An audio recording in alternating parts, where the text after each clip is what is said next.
Okay class આજે આપણે hello hello class આજે આપણે યુનિટ નંબર 3ની શરૂઆત કરીશું બિઝનેસ લોમાં, જેનું ટાઇટલ છે કન્ઝ્યુમર પ્રોટેક્શન એક્ટ 1986, ગ્રાહક સુરક્ષા ધારો 1986.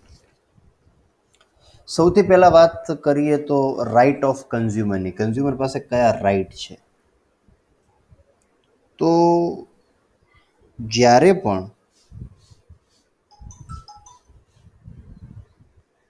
ઘણા બધા જે ગ્રાહકની વાત આપણે કરીએ છીએ તો ગ્રાહક એ બજારનો રાજા છે. સૌથી પહેલા ગ્રાહક એ ભગવાન છે. માર્કેટિંગમાં આપણે આ ઘણું બધું ભણાવીએ છીએ અને સાચું છે.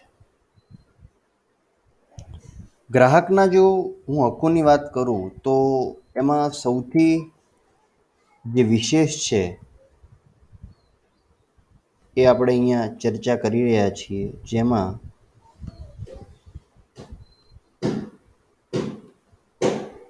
Right two ઓબ્ટેન information.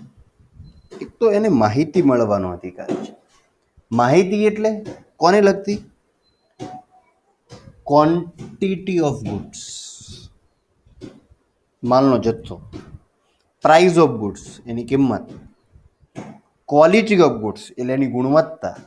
અને પ્યોરિટી એટલે કે માલની શુદ્ધતા. આ એનું ફર્સ્ટ રાઇટ છે. Right of choice.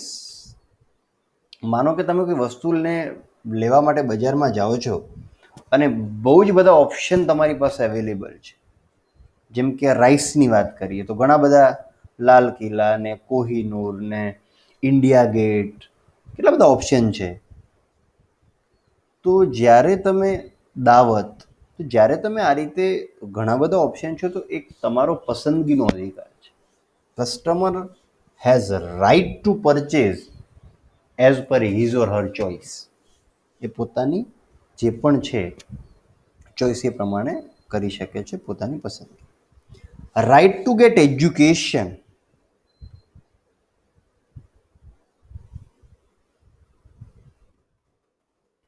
Every customer has a right to know and to be trained under the Consumer Protection Act. For example,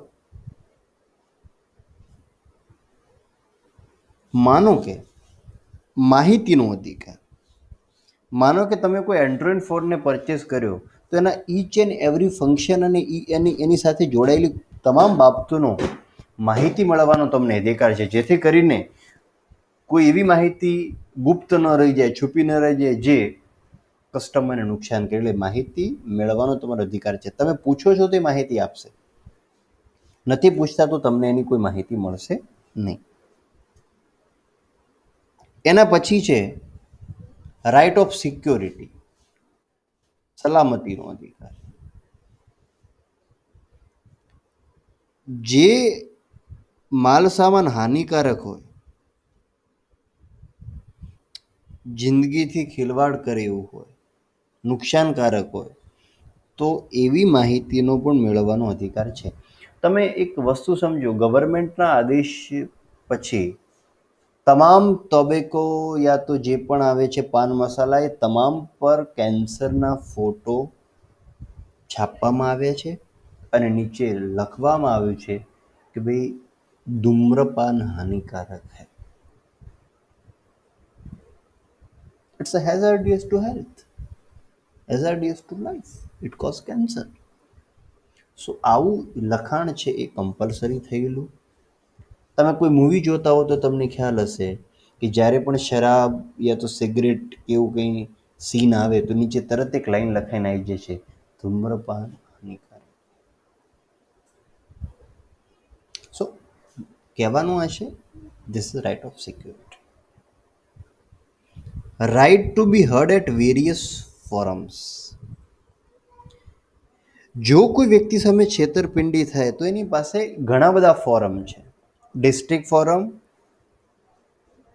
state forum, national forum, national council, જ્યાં આગળ જઈ અને પોતાની જે તમે ગ્રાહક સુરક્ષા જે કહો છો કચેરી, ત્યાં આગળ જઈને ગ્રાહક દાવો કરી શકે છે અને પોતાની છેતરપિંડી વિશે જણાવી શકે છે. And the last one is right to settle dispute against the unduly regulated or exploitative system.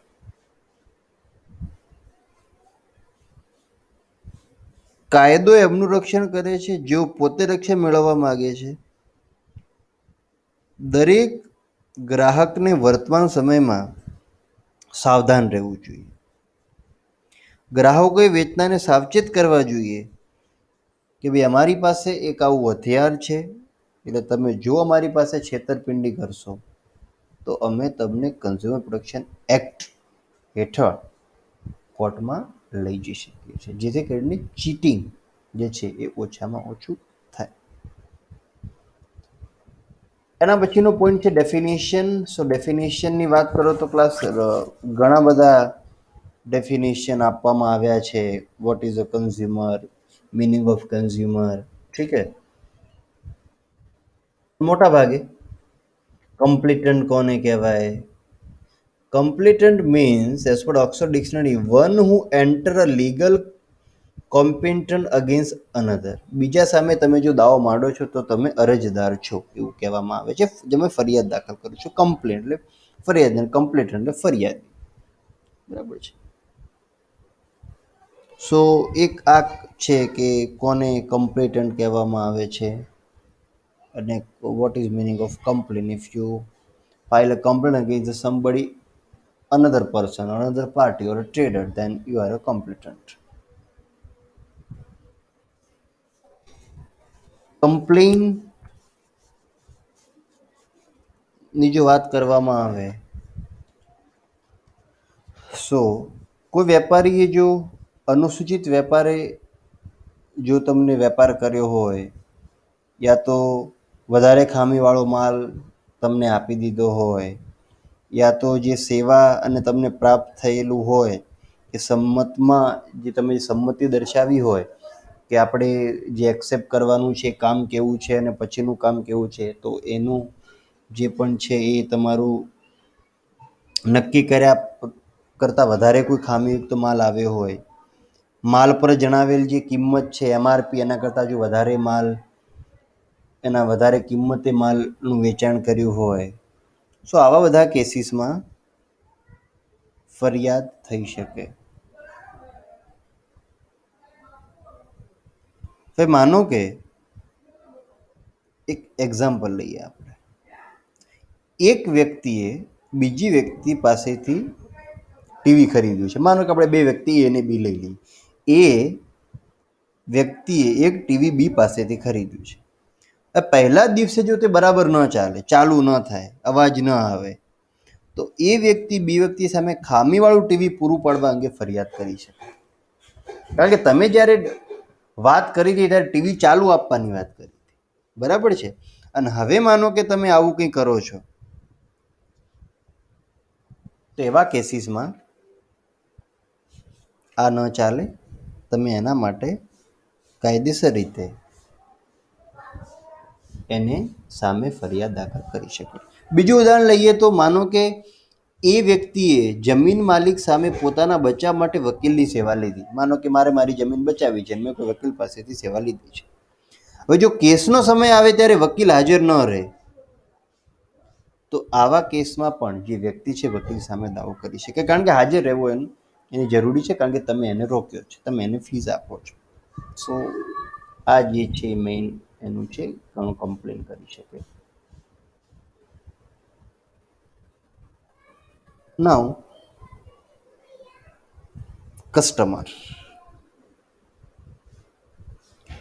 So buy any goods for a consideration. જો કોઈ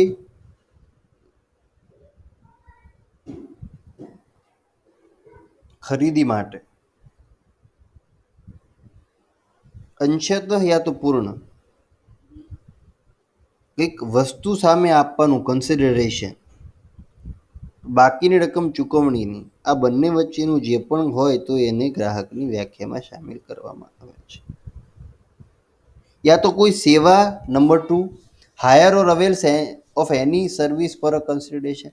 If you are providing a service, you are taking a service from the another. Suppose it's a hotel services. It's a plane, it's a bus, it's a auto. So if you are hiring or avails any services for which you are paying the consideration, whether partly or fully, then again it is considered as a customer as per section 2 subsection 1 subsection D of the Consumer Protection Act 1986. Now there are certain exemptions. Winner of free tickets, taxpayer, litigants, and tenant. Suppose कोई जगह पर lottery थी और किसी को lottery लगी, free ticket लगी, it's not a customer. Suppose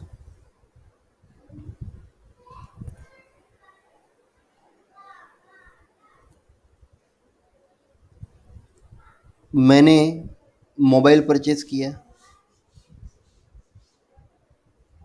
मैंने किसी और को यूज करने के लिए दिया, देन वो कस्टमर नहीं है. कस्टमर मैं हूं क्योंकि परचेज मैंने किया. अगर मैंने टैक्सी परचेज की है तो सबसे पहले वो देखना है कि मैंने कौन से पर्पस से टैक्सी पे की. अगर मैंने बिजनेस करने के लिए पे की है, ठीक है, कमर्शियल पर्पस के लिए, then again not a customer as per the consumer protection act. सब मैंने ट्रक लिया है चलाने के लिए, ठीक है, और मैं पब्लिक करियर के लिए उसका यूज कर रहा हूँ, then it's a treated as customer. लेकिन अगर मैंने परचेज करके किसी और को ड्राइवर रखा है तो वो ड्राइवर है, वो कस्टमर नहीं. सपोज मुझे कुछ दिक्कत हुई है शरीर में और मैं डॉक्टर के पास जा रहा हूँ, ठीक है, then I am a customer, क्योंकि डॉक्टर ही मुझे वो सर्विस प्रोवाइड कर रहा है. So this is all are the customer when to be considered a person as a customer or not, उसकी हमने यहाँ पर वन बाय वन बात की है. अब नेक्स्ट है कंज्यूमर डिस्प्यूट.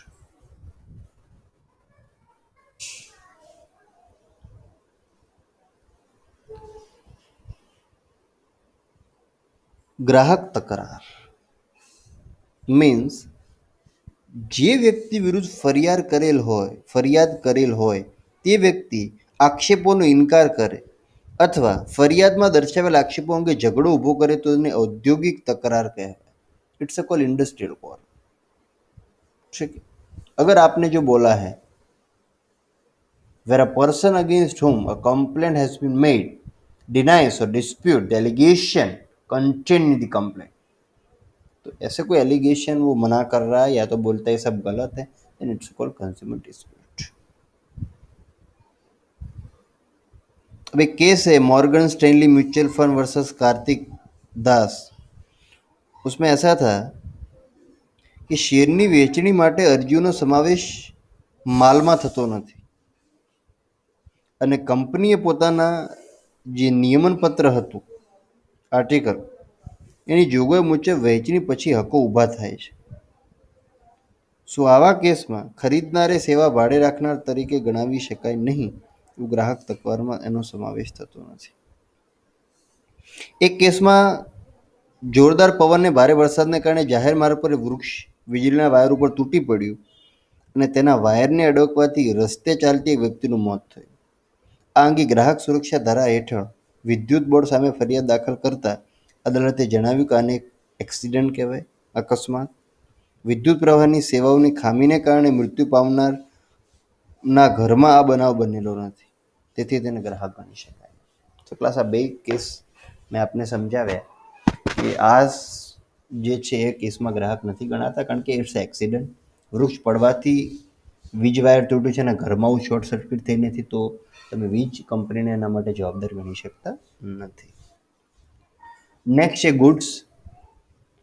તો ગુડ્સ કોને કહેવાય માટે યોગ્ય દાવાઓ અને દરેક પ્રકારની જંગલ જે મિલકતો એની include stock share, grass, growing crops જે પણ છે, ઊભો પાક, ઘાસ બધું આવી જાય. Anything attached and forming a part of land, જમીન અને જમીન સાથે જોડાયેલી જે પણ વસ્તુ છે એનો પણ ગુડ્સમાં સમાવેશ થાય છે. And any movable property according to the Indians Contract Act, goods means anything which is subject to a trade or manufacture. Trade and manufacture માટે પણ જેટલી પણ વસ્તુ જોડાયેલી છે એ પણ ગુડ્સમાં સમાવેશ થાય છે.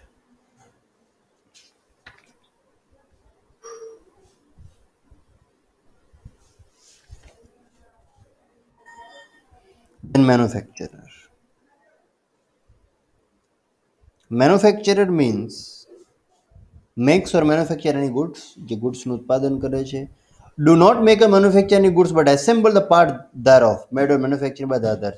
માનો કે કોઈ બીજાએ બનાવેલા ભાગો છે એનું એકીકરણ કરે છે, જોડે છે. Does then puts or causes to put his own marks on any goods made or manufactured by any other manufacturer and claim such goods to be goods or manufactured by himself. માનો કે કોઈ અન્ય ઉત્પાદકે બનાવેલ કે ઉત્પાદિત કરેલો કોઈ પણ માલ પર પોતાનું ચિહ્ન યા તો સિમ્બોલ લગાવે છે, પોતાની ઓળખ મારે છે, એનો પણ સમાવેશ આમાં થઈ શકે મેન્યુફેક્ચરર. માનો કે પુસ્તક બનાવનાર છે એ ઉત્પાદક ગણાય, પરંતુ પુસ્તક માટે તેના ટાઇટલ બનાવનાર, તેનું બાઇન્ડિંગ કરનાર પણ ઉત્પાદક જ ગણાય. બરાબર. જો ઉત્પાદક પોતાની શાખાને છૂટા ભાગો મોકલે અને એનું જોડે છે અને વેચાણ કરે છે તો પણ એ ઉત્પાદકની વ્યાખ્યામાં આવે છે. નેક્સ્ટ છે સર્વિસ. સર્વિસ તો તમને ખ્યાલ છે, banking, finance, insurance, transfer, process, construction of home, entertainment, એ બધું નો સમાવેશ આમાં થાય છે. એક કેસ છે જનરલ મેનેજર વર્સસ આનંદ પ્રસાદ સિન્હામાં એવું થયું કે નક્કી કરેલ કિંમત ચૂકવીને લીધેલ ટિકિટ દ્વારા રેલવે મુસાફરી કરેલા મુસાફરો ગ્રાહકો ગણાય અને રેલવે વહીવટતંત્ર દ્વારા રેલવે દ્વારા પૂરી પાડવામાં આવેલી હેરફેરની સુવિધા એ સેવા છે, એ પણ એક છે. સેકન્ડ કેસ છે પટના ટેલિફોન જિલ્લા મેનેજર વર્સસ લલિતકુમાર બજાજ. આ કેસમાં એવું થયું કે ટેલિફોનના નાણાં ભરનાર પણ ગ્રાહક ગણાય અને ઘણા કેસમાં ઠરાવવામાં આવ્યું કે ટેલિફોન ખાતું મેનેજર નિગમને લાગુ પડે છે અને ટેલિફોન સેવા માટે નાણાં ભરનાર ગ્રાહકો જ્યારે જરૂર પડે તો ન્યાય કચેરી પાસે જઈને હક પોતાનો માગી શકે છે. આ સિવાય સેવામાં hair cutting, massage, beauty parlour વગેરેનો સમાવેશ થતો નથી. So mind well, it is not, it exclude from the definition of service. Now unfair trade practice, ગેરવ્યાજબી વેપારી રીત રસમ. આમાં શું હોઈ શકે, ડિસ્કસ કરીએ ફટાફટ. માનો કે કોઈ ખોટા નિવેદન કરવામાં આવ્યા હોય, ખોટી વસ્તુ બતાવવામાં આવી હોય, ખોટો જથ્થો, ખોટી ગુણવત્તા, મિશ્રણ, સેવાઓની ગુણવત્તાના ધોરણ કરતાં નીચી ગુણવત્તા, જૂના માલને નવો માલ દર્શાવવો, કારીગરની લાક્ષણિકતા, છૂટા ભાગોનો ઉપયોગ ફાયદો ન ધરાવતો હોવા છતાં પણ એને ફાયદાકારક બનાવવો, વેપાર પુરવઠો પૂરો પાડનારને મંજૂરી કે જોડાણ ન હોય છતાં પણ વેચવું, કોઈપણ માલને સેવા અંગે જરૂરિયાત ઉપયોગી સંબંધી ખોટા અથવા ગેરમાર્ગે દોરતી કોઈ રજૂઆત, વોરંટી ગેરંટી અંગેના ખોટા નિવેદનો, માલ અથવા સેવાની કિંમત અંગે કોઈ ખોટું નિવેદન કર્યું હોય તો. સો આ બધું જ જે છે એ અનફેર ટ્રેડ પ્રેક્ટિસમાં આવે. Permit the publication of any advertisement. So એની વાત કરીએ તો મંજૂરી એટલે કોઈ પણ વર્તમાનપત્રમાં કે અન્ય રીતે જાહેરાત છાપવાની મંજૂરી આપવી. સો એમાં ભેટ, ઇનામ અથવા અન્ય વસ્તુ જે પ્રસ્તાવ તરીકે મૂકવાનો ઈરાદો ન હોય એને જો તમે મૂકો છો. વેચાણ વધારવા માટે કોઈ સ્પર્ધા, લોટરી તક કે કૌશલ્ય આધારિત રમત રમતગીરી તો પરવાનગી. ટૂંકમાં 5 પ્રકારની રીત રસમ કે જે અનુસૂચિત વેપારી રીત રસમો જાહેર કરી છે એમાં ગેરમાર્ગે દોરી જાહેરાતો અથવા મૌખિક અથવા લેખિત વિધાનો, સોદાબાજીથી વેચાણ, પેદાશ સુરક્ષાના ધોરણોનો ભંગ, ઇનામો વગેરે સંકળાયેલ પ્રલોભનની દરખાસ્તોની રસમ, અને કોઈ પણ માલનો સંગ્રહ અને નાશ કરવો અને વેચાણ અંગે ના પાડવી નો સમાવેશ પરમિટમાં થવામાં આવે છે. ડિફેક્ટની વાત કરું ક્લાસ, ડિફેક્ટ એટલે તમને સીધી ખબર છે, એની ઇમ્પરફેક્શન, શોર્ટકમિંગ ઓર ઇનએડ્યુકેસી ઇન ધી ક્વોલિટીમાં કોઈ હોય, nature and manner of performance which is required to be maintained by or under any law of the time being enforced or has been undertaken to be performed by any in the pursuance of the contract or otherwise in relation to any services. એટલે આપણે એને એક એક્ઝામ્પલથી સમજીએ. જો કોઈ motor company છે એ 1 કલાકના 140 કિલોમીટરનો ઝડપનો દાવો કર્યો હોય અને તે મુજબ ઝડપ ન હોય તો તે ખામી ગણાય. હવે આ ખામી છે એ ઉત્પાદકની હોવી જોઈએ, તમે અયોગ્ય રીતે કોઈ વાહન ચલાવો છો એના માટેની ન હોવી જોઈએ. સો આ એક ડિફેક્ટ આને કહેવાય. એ કહે છે 140ની સ્પીડે જાય છે કલાકમાં તો જવું જોઈએ, નથી ચાલતું તો ડિફેક્ટ છે. ઘણા બધા કેસીસ અહીંયા આપેલા છે, એમાં આપણે એકાદની ચર્ચા કરીએ ડેફિશિયન્સીના ટોપિકમાં. એક કેસ છે ભારતીય જીવન વીમા LIC અને શ્રીનિવાસન રેડ્ડીનો, જેમાં એવું હતું કે મહત્વની હકીકતો દબાવી રાખવા માટે વીમા કંપનીએ સેવાની ઉણપ ગણાય. એટલે માનો કે એમની પાસે જે વસ્તુઓ છે, બરાબર છે, જે માહિતી છે યોગ્ય તમને રજૂ નથી કરતા, તો એ એક ઉણપ છે. અને બીજો કેસ એક એવો છે કે બેંક ઓફ મહારાષ્ટ્ર વર્સેસ જ્યોતિ સત્યાના કેસમાં જો લોકરની સગવડ પૂરી પાડવામાં આવે છે ત્યારે બેંક પાસે લોકર ભાડે રાખનાર અને બેંક વચ્ચે મકાન માલિક અને ભાડુઆત જેવો સંબંધ નથી. લોકરમાં વસ્તુનું નુકસાન બેંકમાં લૂંટને કારણે થયું હોય તો એ સેવાની ઉણપ ગણાય. આવું ડેફિશિયન્સીમાં લખેલું છે. પ્લસ નેક્સ્ટ સેશનમાં આપણે કન્ઝ્યુમર પ્રોટેક્શન કાઉન્સિલની વિગતે ચર્ચા કરીશું. Thank you.